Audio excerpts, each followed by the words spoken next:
the case of Bulgaria, it is different for one very important reasons. Bulgaria is part of the European Union, and there we have started an infringement procedure saying that Bulgaria has to really stick to all the rules which govern public tender.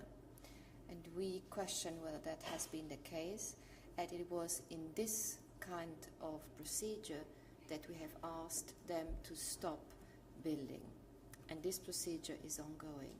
With Serbia, the case is different. It's not part of the European Union, so it's not our internal market rules which will apply to them, and it's not at the first stage, the last stage, that we can refer to the European Court of Justice. So we look at a different kind of setting, and in terms of energy regulations, energy rules that might be broken or whatsoever, that would become also at a later stage, and that will be the case when the pipeline is operating.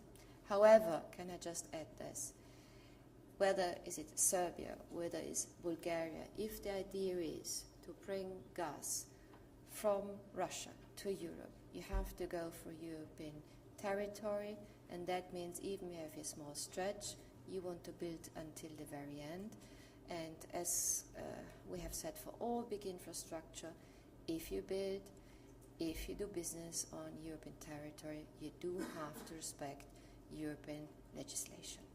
We have no police on the ground in Serbia. We have no police on the ground in Bulgaria to say, look, only this meter and the next. That's not the way we actually do it.